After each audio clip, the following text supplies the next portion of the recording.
Buenas a todos, me llamo Alfredo Bautista y en este vídeo vamos a ver 10 métodos súper útiles de la clase List en Dart que nos va a permitir trabajar de una manera mucho más sencilla con nuestras listas. Además te daré algunos consejos que yo mismo utilizo en mi día a día como programador de Flutter para trabajar de una forma más eficiente y más rápida con las listas en Dart, ¿no?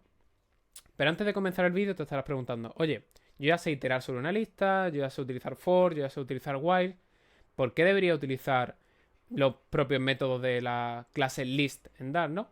Y yo te responderé de una manera muy rápida, y es que tu código va a mejorar mucho su legibilidad utilizando estos métodos. Va a ser mucho más sencillo de mantener por todos los demás componentes de tu equipo o quien tengan que mantener el proyecto, y va a ser más mantenible a largo plazo. ¿Por qué? Porque si utilizamos los métodos que corresponden en cada momento de la clase list de Dart, nuestra intención sobre el código va a ser mucho más clara. Por ejemplo, si utilizamos el método where, que ahora veremos a continuación en código, vemos que al final lo que queremos es filtrar esa lista, ¿no? Entonces, utilizando un where, en vez de utilizar una lógica propia que hayas creado utilizando bucle, ya sea con un for o un while, cuando alguien tenga otra vez que revisar ese código, va a entender mucho mejor que lo que querías es filtrar ese array o esa lista en el caso de Dart, ¿no? Entonces, ahora vamos ya directamente con el código. Vamos a ver 10 ejemplos, vamos a ver un bonus list o un bonus tip de los métodos de list. Y por último, te voy a dejar el repositorio con el código que vamos a ver en el vídeo para que puedas trastearlo, puedas probar con él, puedas extender los métodos. Y nada, si tienes cualquier pregunta, no te olvides de dejarlo en los comentarios. Así que vamos allá con el código. Y ya estamos aquí con el código, y lo que vamos a ver son esas 10 implementaciones de los métodos de la lista en Dart, y vamos a ver su alternativa utilizando for, utilizando while o utilizando otra lógica que yo pues simplemente haría para cumplir la condición que queremos hacer, ¿no?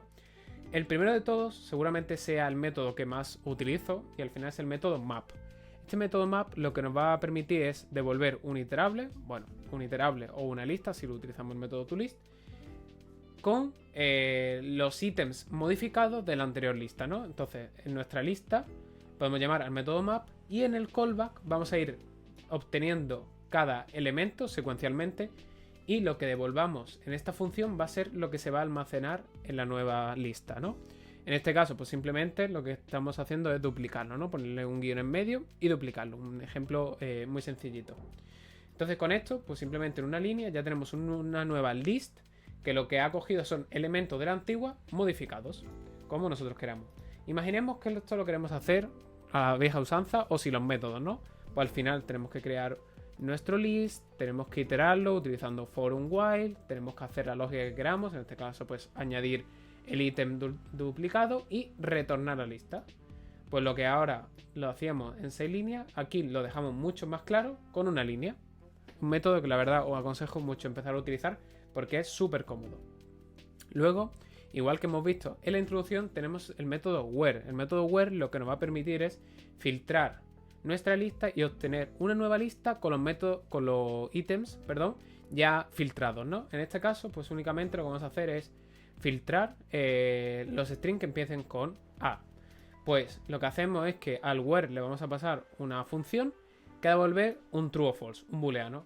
Cuando devuelva true, la nueva lista va a contener el ítem. Cuando devuelva false, no lo va a contener. Y como hemos visto antes, pues lo convertimos a una lista. Si esto lo queremos hacer de una forma más tradicional o sin los métodos, pues igual tenemos que crear nuestra nueva lista, tenemos que iterar sobre ella, tenemos que tener una condición aquí que nos permita saber qué queremos hacer con ella, añadirlo y devolverlo, ¿no? Lo que decimos anteriormente. Aquí se queda mucho más claro la condición y lo que quieres hacer, y aquí pues tienes que estar entendiendo esta lógica, metiéndote en ya entender por qué está este if dentro del for, etcétera, ¿no? Aquí tenemos el método que nos lo deja mucho más claro. Igual que el método where nos permite filtrar, también tenemos otros métodos como any o some, que lo que nos va a permitir es chequear si algún ítem de nuestra colección, de nuestra lista, cumple cierta condición, ¿no? En este caso, si la función que le pasamos como parámetro devuelve un true, este any va a devolver un true. Significa que algún elemento de nuestra lista pues ha cumplido esa condición, entonces esto directamente nos devuelve un true. ¿Cómo haríamos esto si no tuviéramos el any o el some? pues tenemos que crear nuestro booleano, tenemos que iterar sobre ello y en el momento en el que sí se cumple la condición, poner nuestro booleano true o false y devolverlo. Ya os digo, una línea mucho más sencillo que 4 o 5 y encima entender toda la lógica. Tenemos otro ejemplo, mucho más sencillo. Oye, quiero saber si mi lista contiene un elemento. Pues en este caso únicamente utilizamos el contains. Hay que tener en cuenta que el objeto o el valor que le pasemos por aquí, o ya sea un tipo básico que tiene su propio compareTo integrado, o tendremos que incorporar nuestro compareTo para saber la lista que pueda comparar los dos objetos, ¿no? Y saber si se contiene. Ya os digo, si es una clase o un objeto que vosotros habéis instanciado, tened en cuenta que tenéis que tener implementado el compareTo para saber para que la lista pueda saber si contiene ese elemento. La alternativa, pues lo mismo. Tenemos aquí un booleano, tenemos que iterarlo y con un if, pues setear ese booleano a true y devolverlo. Como veis, mucho más sencillo utilizando el contains. Luego, por otra parte, después de tener estos booleanos, oye, seguramente te hayas tenido alguna ocasión en la que quieres de una lista sacar un objeto o de una lista sacar únicamente un elemento con contenido de esa lista, ¿no? Pues para eso tenemos el reduce. El reduce lo que va a hacer es ir combinando los diferentes elementos de nuestra lista y nos va a permitir devolver en este caso un string, ¿no? Pues simplemente aquí con el reduce tenemos nuestro acumulado en nuestro nuevo ítem, pues simplemente lo que vamos a hacer es devolver un string entero separado por comas, como está aquí en el ejemplo, de todos los ítems de nuestra lista. La alternativa, pues igual, tenemos que crear nuestro string, tenemos que iterarlo, aquí tenemos un ejemplo con forIn, con un for con índice, el otro era un forIn. Igual aquí acceder con el índice, etcétera. Aquí ya nos da el ítem directamente y devolverlo. El reduce súper útil. Aunque a veces lo que queremos hacer es que lo que queremos devolver no siempre es el mismo tipo de la lista. Imaginemos que, como en este ejemplo, ¿no? Queremos contar todos los caracteres de los strings de una lista. Aquí no nos permite devolver un string. Lo que tenemos que devolver es un entero en este caso. Pues con el método fold, que es muy parecido al reduce, lo que vamos a hacer es iterando y combinando valor a valor los ítems de nuestra lista, ¿no? En este caso se le pasa un valor inicial, en nuestro caso es 0. Se le puede pasar aquí el tipo para decirle el tipo que vamos a devolver. Y lo que obtenemos en nuestra función, en nuestro callback, que es el valor anterior o el valor que estamos acumulando y el nuevo ítem. Pues aquí simplemente lo que vamos a hacer es a ese valor antiguo vamos a ir incrementándole el largo, ¿no? El tamaño de los caracteres de nuestro ítem. La solución o la alternativa utilizando int, utilizando for o while, pues lo mismo, tenemos que crear nuestro entero, tenemos que iterarlo, tenemos que ir sumando y devolverlo. El fold en ocasiones bastante complejas, cuando tenemos listas con objetos bastante anidados o tenemos mapas, etcétera, es muy útil porque nos va a permitir reducir mucho código de iterar dentro de uno o construir nuestro nuevo valor. La verdad que también no se utiliza tanto, o yo por lo menos no he utilizado tanto como los otros métodos, pero es súper útil. Luego ya por último, y para ir cerrando el vídeo, tenemos algunos métodos que son bastante interesantes una vez que los conoces, donde por ejemplo saber el índice de algo puede ser con el index_where, que lo que te va a dar es el índice que cumple la condición. Si lo cumplen varios te va a dar el primero que encuentre.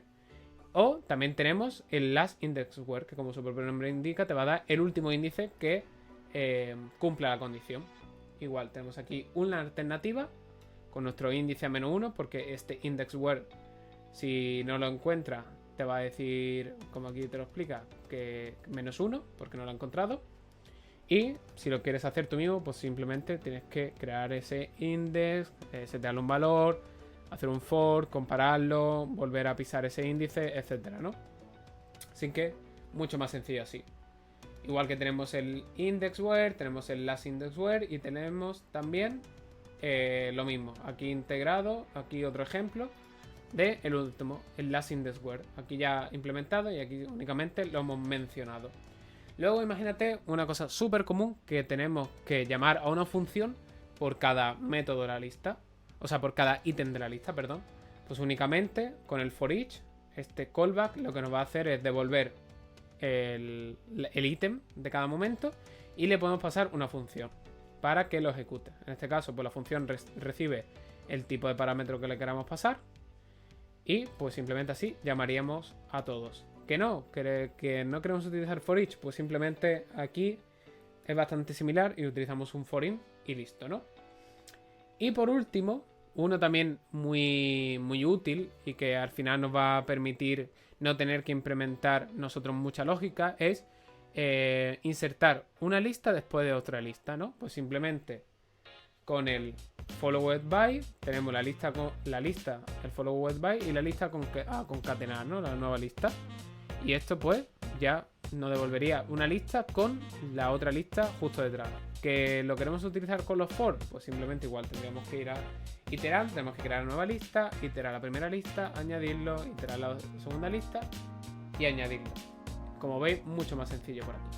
Así que ya hemos visto 10 métodos simples, bastante útiles y que en mi día a día como programador utilizo mucho. Y por último, lo que hemos hablado del bonus es, oye, al final esto tiene mucha potencia cuando puedes encadenar métodos con otros métodos. En el caso en el que tengas que iterar sobre una lista, convertirlo, filtrarlo, devolverlo, etc. Todo eso lo puedes hacer simplemente en una línea y no tienes que crear muchísima lógica, ¿no? Imagínate que aquí, en este ejemplo, ¿no? Quieres una lista que esté filtrada y de esa lista que ya está filtrada, coge los 5 primeros. Pues simplemente tienes aquí tu where para saber qué ítems van a cumplir esa condición y el método take, que simplemente pasándole la cantidad de ítems que quiere coger, pues te va a crear una sublista de la anterior. Si esto lo quisiéramos hacer a mano, pues ya tenemos aquí bastante más lógica, ¿no? Tenemos nuestra lista filtrada, tenemos que comprobar primero si lo contiene y si ya llegamos al número que queremos, pues simplemente parar el bucle. No es que sea esto muy limpio, pero bueno, es una solución. Entonces, como veis, concatenando métodos es como realmente se convierte nuestro código mucho más sencillo que hacerlo con lógica propia, customizada, ¿no? Por cada método. Aquí tenemos otro ejemplo que igual, que simplemente solo va a llamar a esta función los valores que su tamaño sea par. Pues simplemente aquí tenemos un skip while, que es eso. Todo lo que no cumple la condición no lo va a ignorar, y lo que sí lo cumpla pues va a llamar a este endpoint. Y aquí igual pues tendríamos que a lo mejor tener un for, un if, etcétera. Así que aquí tenemos algunos ejemplos. Ya os digo, la clase list contiene muchos más métodos que no hemos visto en este vídeo. Todos lo podéis ver por aquí. Además tiene una documentación en el propio IDE súper completa, donde podéis ver qué hace cada método. Hay un montón de métodos. Te recomiendo que te los mires todos, porque aquí hemos visto 10 súper sencillos, que son los que más utilizo. Pero hay un montón de métodos que seguramente sean útiles en tus necesidades de código en el día a día. Así que te animo a que te clones este repositorio, pruebes estos métodos, pruebes nuevos métodos, juegues con ellos, y una vez que ya has jugado con ellos, ya lo vas a interiorizar. Cuando lo necesites otra vez en tu código vas a pensar, vale, necesito hacer esto sobre esta lista, pero si utilizo el método este de list es mucho más sencillo, y ya los utilizarás en tu día a día y te olvidarás de escribir los for y while, que es lo que me pasa a mí a día de hoy, que hace muchísimo que no utilizo un for o un while. Así que nada, espero que te haya gustado el vídeo, haya quedado claro, aunque haya sido un poco express esta vista por encima de todos los métodos. Si tienes cualquier duda, no olvides dejarla en los comentarios, suscríbete porque vas a llegar mucho contenido de Flutter, mucho contenido de Dart, y espero que os guste a todos. Así que nada, un saludo y nos vemos la próxima. Chao.